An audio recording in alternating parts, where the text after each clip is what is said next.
Knowing how to stop an overreaction when it is in full swing can seem intimidating and perhaps even out of reach. It might feel that once it begins, there is no stopping it.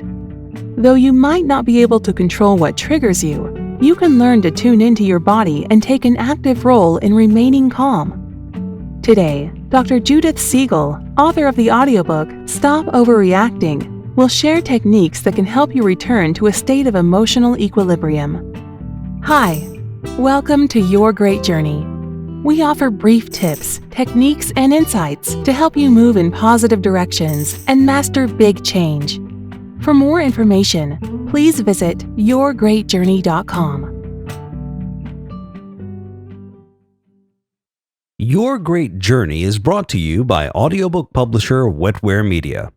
Wetware Media publishes a wide variety of personal transformation audiobooks available from any major online audiobook retailer. For more information, please visit wetwaremedia.com. That's WETWAREMEDIA.com. Today, we are sharing an excerpt from the audiobook Stop Overreacting: Effective Strategies for Calming Your Emotions, an audiobook written by Dr. Judith P. Siegel. If you struggle to control your emotions in triggering situations, you'll find relief in using Dr. Siegel's exercises and research to put an end to these unwanted situations.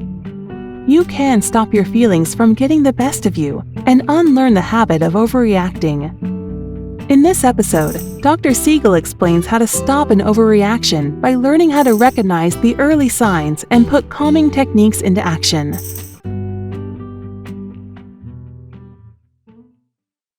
Getting centered. Overreactions are a product of brain chemistry, emotional memories, schema-based expectations, and unhelpful defense mechanisms. The most important thing you can do when you sense that you might be overreacting is to momentarily distance yourself from the situation that has triggered your reaction and try to calm down. Sometimes that might involve physically removing yourself from a situation, particularly if there is a risk that your reaction could be dangerous to anyone. At other times, your only option will be to create a psychological boundary so that you can find a different mindset through which to think and feel. In this chapter, I will review the importance of getting centered, which means returning to a state of emotional equilibrium.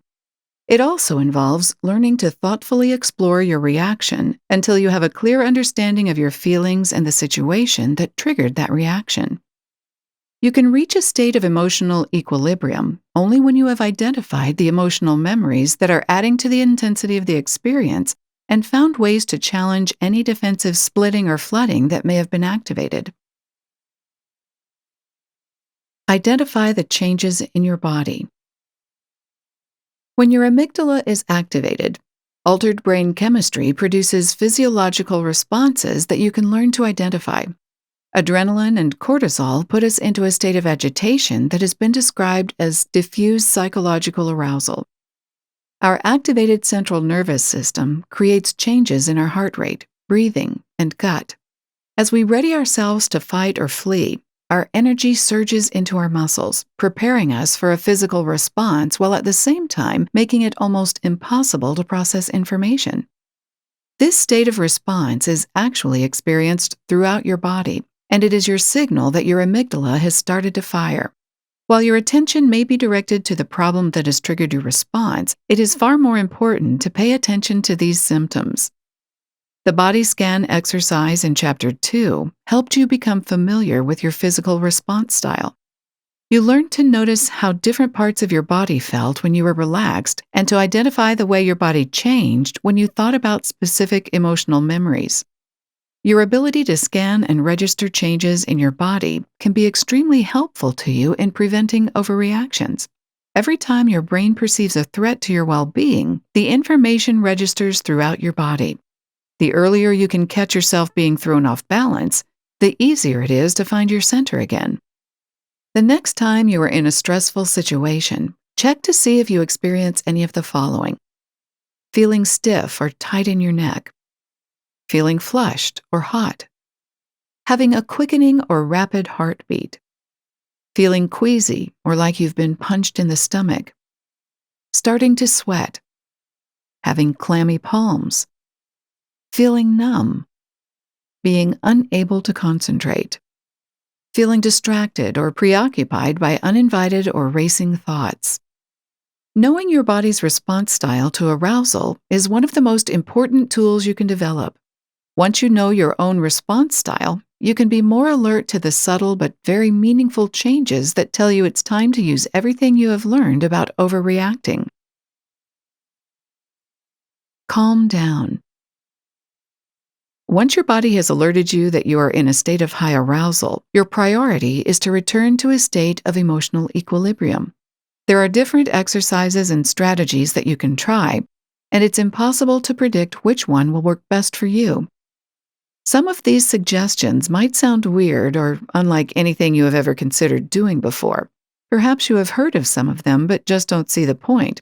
Try to stay open to strategies that have worked for others. After all, what do you really have to lose? Picture your brain functions. Remember that different parts of your brain manage emotions, memories, and judgment. When the connections between these parts shut down, you can't access all of the ingredients that you need in order to handle the situation in the best way.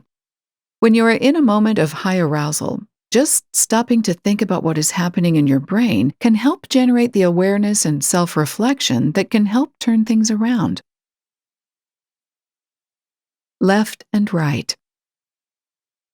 Imagine that you are in a lab where you can have a brain scan.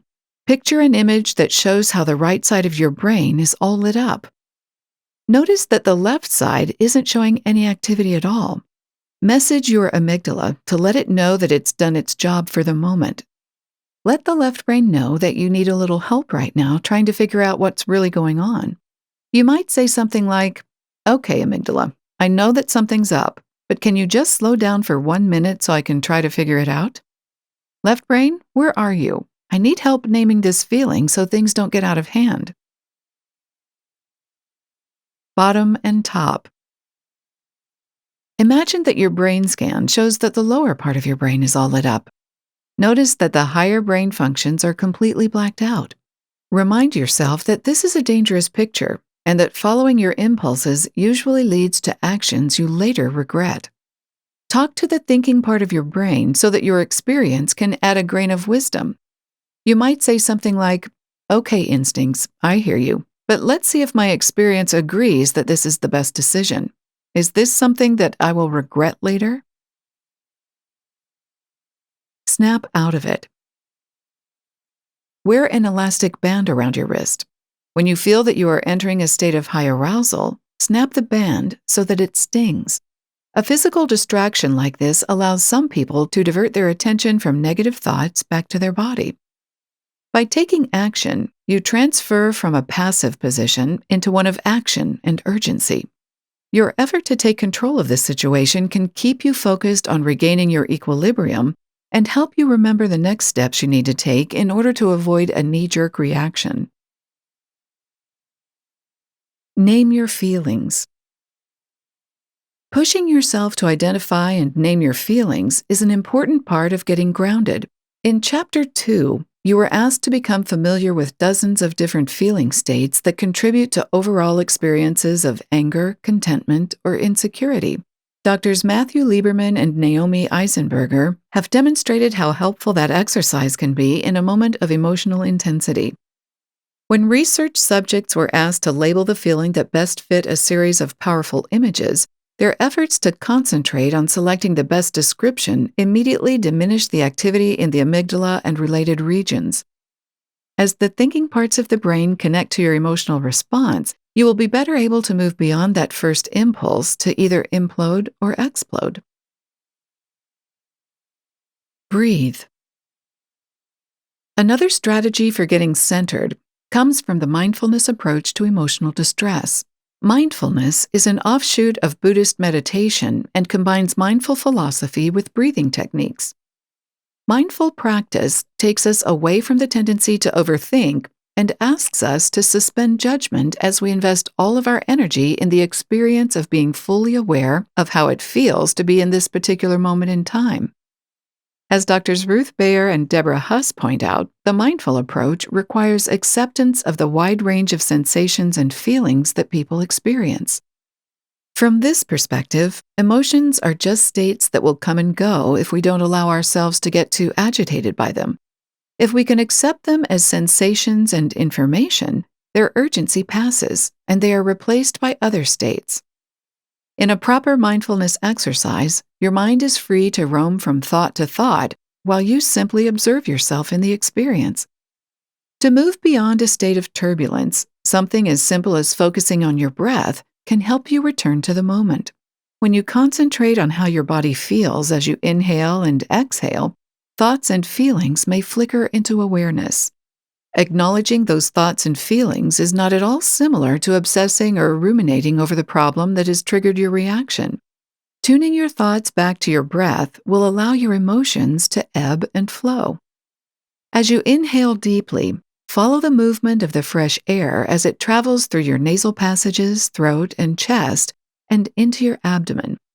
As you breathe out, exhale some of the tension that has been building inside of you. Just concentrate on your breath and breathe deeply and slowly. Focus on how different parts of your body feel as you move through a breathing cycle. If thoughts or feelings creep into your awareness, remind yourself that emotional states come and go, and that it will be easier to know what to do when you're not blinded by emotion. Many people find this approach helpful during moments of agitation, and even more useful after they have learned to build mindful exercises into their daily lives. Like other techniques, learning to shift your focus away from obsessive thinking is more effective and easier to do if you have practiced it in moments of calm. Use guided imagery. While some incidents of overreaction are over in a flash, many people find themselves worked up for hours or even days. They tend to ruminate on the trigger and, as a result, constantly reemerge into states of heightened arousal and intensity.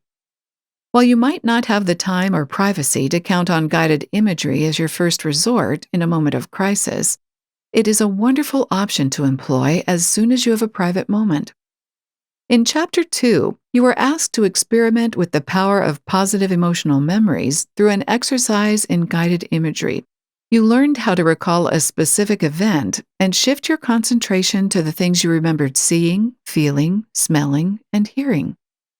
Just remembering the details of this wonderful experience has the power to revive your emotional memory and sense of well-being that you had in that moment.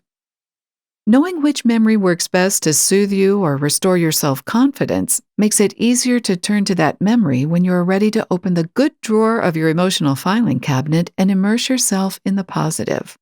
When you choose to do this, you are truly using your mind to switch your response pattern. Thanks for listening to this excerpt from the audiobook, Stop Overreacting: Effective Strategies for Calming Your Emotions. You can purchase the complete audiobook from any major online audiobook retailer. If you'd like more information, please visit yourgreatjourney.com. Please be sure to subscribe to the show so you don't miss an episode. And if you like the show, please rate and review it. And please share it with friends who might also enjoy it. Thanks for listening. Your Great Journey is brought to you by audiobook publisher Wetware Media. Wetware Media publishes a wide variety of personal transformation audiobooks available from any major online audiobook retailer. For more information, please visit wetwaremedia.com. That's WETWAREMEDIA.com.